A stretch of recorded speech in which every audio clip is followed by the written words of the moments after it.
Allez, coucou, si tu es l'élu, je viens avec ce message pour toi. Ce message, cette vidéo est pour tous ceux qui sont sur la passerelle. On en a parlé dernièrement, tous ceux qui sont sur le seuil, la passerelle. Donc, vous êtes entre...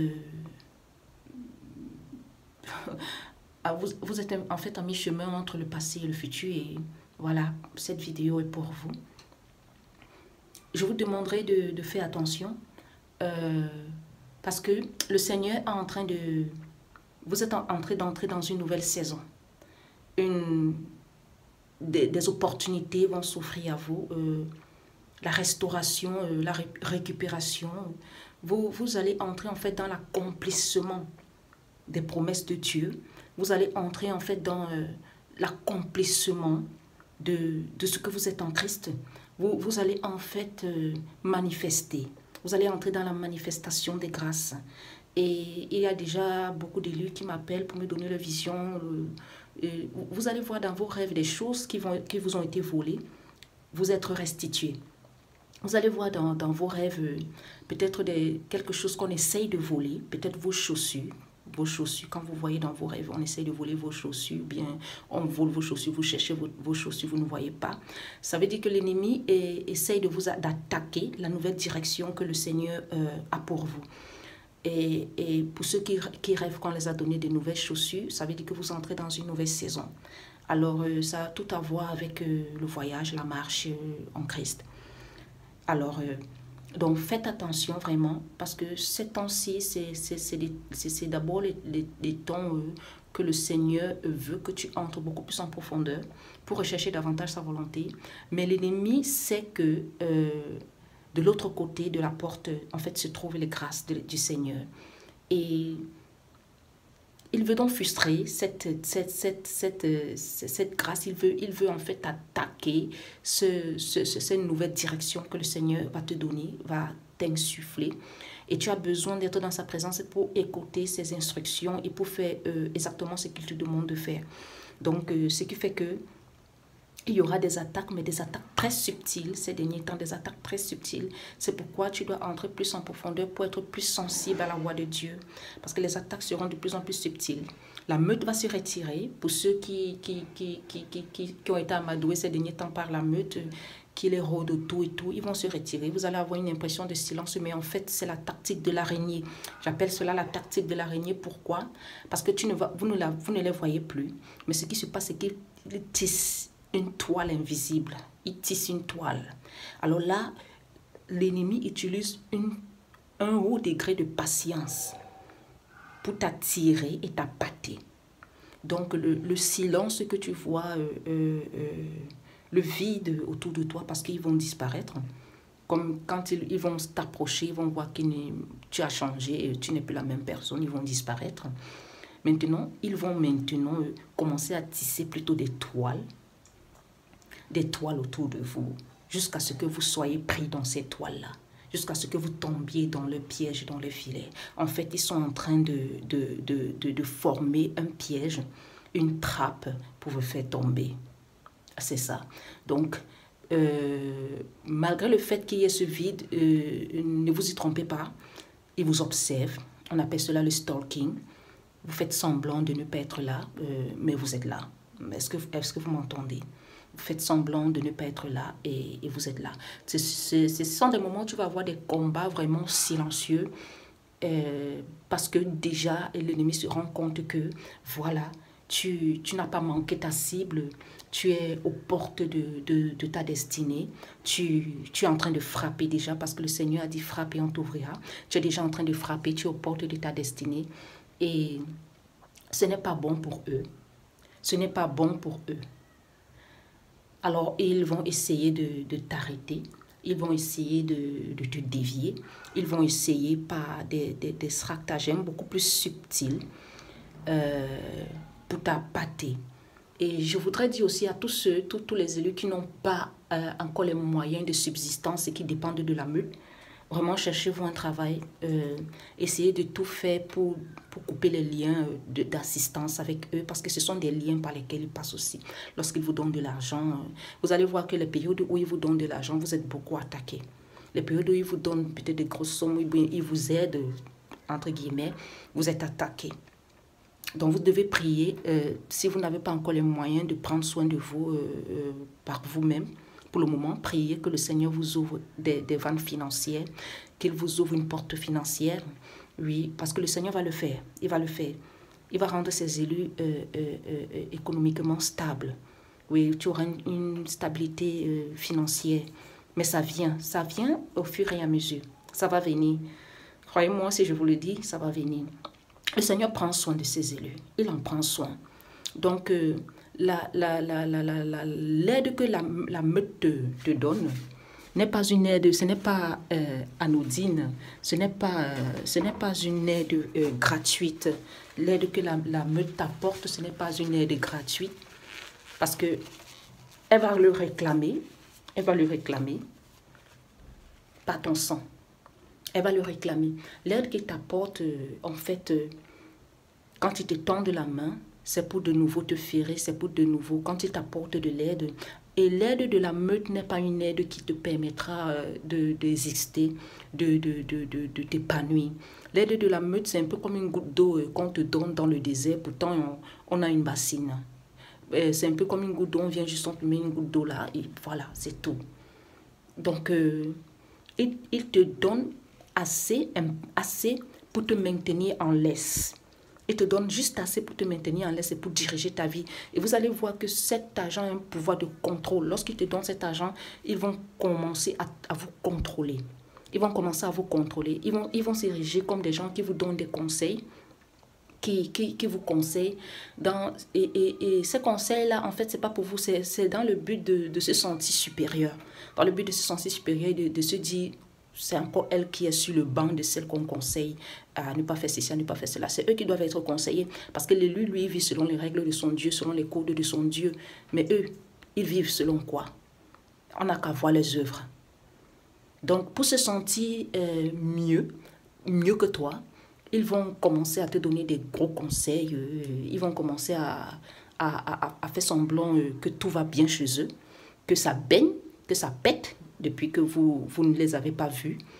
Mais tout ce que soit le narcissique, soit la meute te montre, ce n'est qu'une façade, ce n'est qu'un masque. Derrière, il n'y a rien. Derrière, il n'y a rien. Continue dans ta vérité, continue à évoluer dans ta vérité, continue de labourer avec le Seigneur, continue, même si tu as l'impression que ça va parfaitement mieux chez eux, même si tu as l'impression que eux qui t'ont fait du mal, ils semblent être en santé, même si tu as l'impression, ce sont des impressions, et que toi tu te retrouves encore toujours dans la maladie, dans le manque, je te dis, je vous dis que ce sont des impressions. Il n'y a pas plus meilleur acteur que les narcissiques. Il est capable de te faire croire qu'il vit dans une maison payé à $1 million. Il est capable de te faire croire et t'emmener parce qu'il parle. Et quand il parle, il y a un esprit qui sort. On appelle ça l'esprit de séduction. Il ne parle pas, c'est pas simple, c'est pas les êtres humains. Donc quand il parle, il y a un esprit d'envoûtement qui sort, un esprit de séduction. Et parfois, lorsque tu t'éloignes un peu d'eux, lorsque tu mets un no contact, tu te rends compte que c'est comme si tu avais une perte de mémoire partielle ou une perte de mémoire totale. Tu commences à ressasser en fait ce qui t'a été dit, ce qui t'a été fait. Et c'est comme si tu as eu à un moment comme un blackout. Une perte de mémoire, une perte en fait, c'est un esprit. Lorsqu'il parle, il vient t'anesthésier. Et quand il t'anesthésie, il introduit des informations et il brouille ta vision. Il brouille ta vision spirituelle. Quand il ouvre la bouche, vous allez voir, parfois certains viennent près de vous. Ils veulent que vous sentez qu'on vous pousse à parler. Parce qu'ils vont, pour ceux qui sont sortis déjà du désert, faites attention parce qu'ils vont revenir vers vous pour vous pousser à parler. Vous pousser à parler pour savoir exactement ce qui s'est passé dans ce désert, ce que vous êtes devenu. Pour vous pousser à révéler des secrets sur votre identité, sur ce que le Seigneur vous a dit, sur ce que le Seigneur a révélé d'eux-mêmes, parce qu'ils savaient que vous les avez vus. Ils savaient que vous connaissez déjà les secrets de la famille. Ils savaient que vous avez déjà percé à jour tout ce qui se passe dans la famille. Ils savent que vous avez dominé sur l'esprit familial. Ils savent. Donc maintenant, ils vous regardent. Et ils veulent maintenant venir vous sonder pour essayer pour savoir en fait comment ils peuvent se positionner vis-à-vis de vous. Donc ce que tu vas faire, c'est jouer à l'innocent, l'ignorant, la personne qui a été larguée dans le désert tout simplement et qui n'a pas reçu grand-chose. Hein. Mais dans ton silence, dans ta discrétion, tu vas juste comme percer un trou dans le sol et tu vas enfoncer tes racines. Et peut-être 1 an après, 2 ans après ou 3 ans après, ils vont se rendre compte qu'il y a un grand baobab de l'autre côté. Et que c'est toi, ce baobab, qui a pris le temps, la patience, sans fanfare, pour percer le sol, naviguer et aller s'étendre au soleil, loin des loups ravisseurs, loin des scélérats et des impies, loin des vampires, des succubes et des incubes, loin des mangeurs de chair et des buveurs de sang. Et ils vont se rendre compte à ce moment-là que vous n'étiez pas dupes. Parce que la vérité maintenant ne se dit plus, elle se constate. C'est en fait ce que je voulais partager avec toi, de faire attention. Voilà les projets qu'ils ont poursuivis. Donc, ils vont vous laisser en fait respirer un moment. Et vous allez avoir l'impression, c'est aussi ce moment de relâchement un peu, c'est aussi un moment où ils veulent voir si vous allez les chercher encore. Ils veulent voir si vous allez encore courir vers eux. Ils veulent voir si en fait vous êtes encore la même personne. Donc ils vont se retirer un peu comme vous abandonner encore. Pourtant ils vous piquaient déjà aux yeux avec leur présence et tout. Ils étaient déjà trop présents, trop là à vous poser des questions, à être là, à vous donner des cadeaux et tout ça. Donc ils vont se retirer. Totalement tout le monde. Et ils vont rester en attente pour voir si vous allez vous déployer vers eux, si vous allez encore commencer à rejouer le même jeu de la matrice et tout. Mais quand tu es sorti du désert, ça veut dire que tu as compris qui ils sont. Ça veut dire que tu sais qui tu es. Quand tu poses un acte, c'est un acte oint du Saint-Esprit.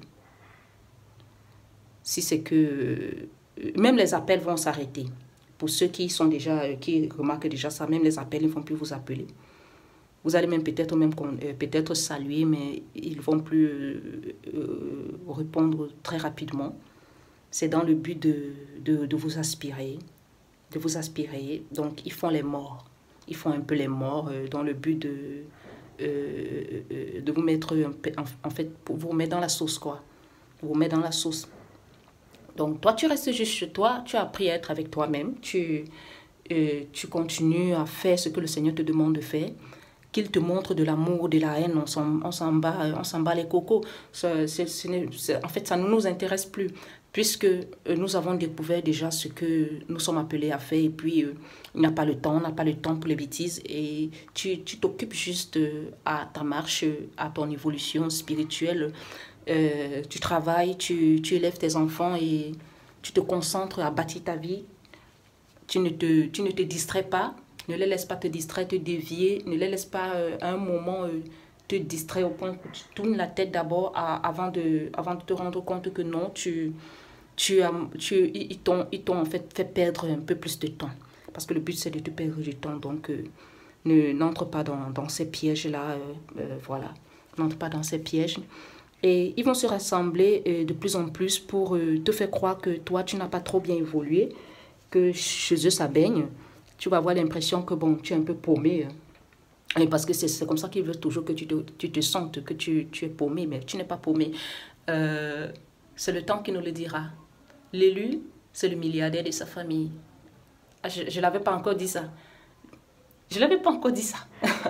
Tu es le milliardaire de ta famille. Tu es en fait la personne que Dieu va utiliser pour relever ta famille. Relever ta famille. Tu es le Joseph. Tu es le Joseph. Et les frères de Joseph se sont repentis et d'une repentance sincère. Et comme je l'ai dit dans l'autre vidéo, c'est tout le bien qu'on les souhaite. Hein. Mais pour ceux qui ne veulent pas se repentir, bon, on les laisse entre les mains de Dieu. Ou bien entre les mains de leur père. Parce que leur père les dévore aussi. Le PN. zéro. Le Satan, le maître des ténèbres, le menteur, il les dévore aussi. Il dévore ses propres enfants. Lorsqu'il leur donne des tâches à accomplir et qu'eux, ils ne parviennent pas à accomplir ces tâches, ce qu'il fait, c'est qu'il les dévore. Ce qu'il fait, c'est qu'il les détruit. Ce qu'il fait, c'est qu'il les traite. Donc, Lucifer va traiter ses propres enfants. Le Seigneur prend soin de nous. Au fur et à mesure, tu vas respirer. Au fur et à mesure, parce que nous sommes, on entre déjà dans une nouvelle phase. Il y a un élu qui a vu une montre dans ses visions. Quand le Seigneur te montre déjà une montre, que tu vois une montre, il y a plusieurs autres visions que le Seigneur peut te donner comme ça qui veulent dire la même chose. Mais elle a vu une montre. Une montre, c'est une nouvelle saison. Le Seigneur t'annonce une nouvelle saison. Quand tu vois une montre, une pendule, une horloge, même des époques 70, là, c'est toujours la même chose. Ça parle d'une nouvelle saison.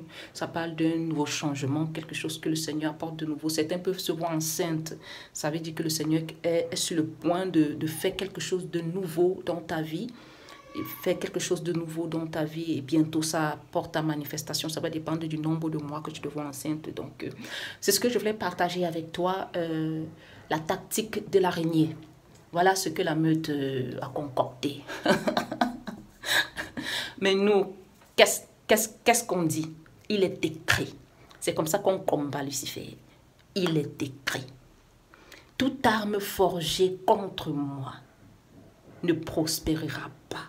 Toute langue qui s'élève en justice contre moi, je la condamnerai. Voilà la parole de l'Éternel. Alors, qu'ils font des tactiques de oui ou de aïe, nous, on met le feu. Alors, que le Seigneur vous bénisse, je vous aime. Et je dis merci à tous les élus de Dieu, merci pour tous ceux qui soutiennent cette chaîne, merci pour tous ceux qui prient pour cette chaîne, pour ce ministère, pour moi. Merci vous tous qui m'envoyez vos dons, ça m'a permis d'acheter le micro, l'arbre à cam, bon, toutes ces choses-là qui permettent un peu de faciliter la visualisation et l'écoute et que la maison de Dieu continue à grandir, le ministère qu'il m'a donné continue à grandir et vous bénit le monde, apporter la lumière et en tant que frères, soyons vraiment unis, aimons-nous, apportez de l'aide à vos frères par les commentaires, donnez vos petits témoignages qui pourront apporter vraiment une lumière dans la vie de quelqu'un et aider quelqu'un à s'en sortir. J'ai tellement été touchée aujourd'hui et il y a une élue qui m'a appelé encore pour Vanessa. Elle m'a dit, qu'est-ce qu'on peut faire pour Vanessa? Est-ce qu'on peut lui tendre la main? Peut-être a-t-elle besoin. Quand tu portes le fardeau des autres, vous savez, dans le règne spirituel, dans le monde des ténèbres, vous allez voir les sorciers, ils sont très solidaires. Partout où ils se retrouvent, ils se connectent par télépathie. Même s'ils ne se connaissent pas partout. C'est pourquoi tu vois le PN, quand tu es encore avec lui, partout où il se trouve avec toi, il va se connecter à la partie démoniaque des gens. Et tu vas voir que ces gens-là te traitent de la même façon qu'ils te traitent. Parce qu'ils agissent par télépathie. Ils agissent par télépathie. Partout où ils se trouvent, ils sont connectés. Ils ont les mêmes pensées, la même volonté, celle de détruire. Et nous en tant qu'enfants de Dieu, nous devons aussi avoir la même pensée. Nous devons avoir la capacité de nous connecter aussi en esprit, de nous connecter dans les prières. Et je sens comment vous les élus, je sens ce poids, ce fardeau que vous portez pour les âmes, ce fardeau que vous portez pour les autres, ce fardeau que vous portez, cette union de prière. Restons en union de prière. Lorsque les élus lèvent leur voix à leur Dieu, le Seigneur accomplit toujours. Le Seigneur accomplit toujours la parole de ses serviteurs. Donc, plus l'Église, corps de Christ, est forte, moins les ténèbres gagnent de l'ampleur. Moins les ténèbres gagnent et détruisent les vies. Donc, c'est notre mission. C'est pas facile. Nous recevons des coups, mais nous sommes des serviteurs de Dieu. Nous sommes des serviteurs de Dieu. Et on ne peut pas s'empêcher de faire sa volonté. Donc, que le Seigneur vous bénisse vraiment. À vous tous, je vous aime. Pour ceux qui n'ont pas mes contacts, vous allez avoir mes contacts en lien dans la description. Vous pouvez m'appeler. Je prends la peine de lire vos messages. Si vous voyez une semaine passée que je n'ai pas lu les messages, c'est que je suis vraiment très occupée. Et je les lis toujours. Je prends toujours la peine de répondre. Parce que je vous aime et que le Seigneur vous aime aussi. Et ça me fait plaisir de vous voir grandir spirituellement. Et beaucoup m'appellent pour me donner des témoignages mais puissants de comment ils grandissent spirituellement, de comment leur foi a décuplé, de comment ils continuent à se battre, de comment d'autres même sont guéris, de comment d'autres ont trouvé. Il y a une élue qui m'a appelé, m'a donné le témoignage que elle n'avait pas de travail, mais finalement, les choses ont commencé à s'améliorer dans sa vie. Elle a récupéré les terrains de son père et elle a fait l'agriculture. Elle fait l'agriculture. Et l'un de ses cousins avec qui elle était en froid, le Seigneur l'avait déconnecté de ce cousin parce que c'était une aide de destinée. Lorsque vous êtes attaqué, vos aides de destinée aussi sont attaquées. Donc, il faut prier pour vos aides de destinée. Alors, le Seigneur a reconnecté ce cousin à elle et c'est lui qui l'a aidé à financer son agriculture qu'elle fait aujourd'hui à Penja. Et elle m'a dit, Penja, c'est une petite ville vers le Mungo, oui, là, au Cameroun. Donc, elle s'épanouit maintenant. Il y a une autre qui m'a fait... Elle a gagné le PV narcissique. Elle a pu s'en sortir. Maintenant, elle a les choses, elle est épanouie. Elle brille, elle rayonne. Elle ne m'appelle plus trop pour me dire, oh, voici ceci, ceci, ceci. Donc, vous évoluez. Vous évoluez. Vous évoluez et le Seigneur est tellement fier lorsqu'il voit ses enfants ont compris la bataille. Ils ont compris la sagesse cachée derrière le combat spirituel. Ils ont compris comment se lever, comment se battre, comment récupérer ce qui est à eux. Ils ont compris comment ne plus se faire flageller derrière le dos comme ça tous les jours. Comment se lever avec des humeurs massacrantes. Comment se lever avec des énergies morbides qu'on t'a déjà pompé et tout. Et tu ne sais pas comment faire.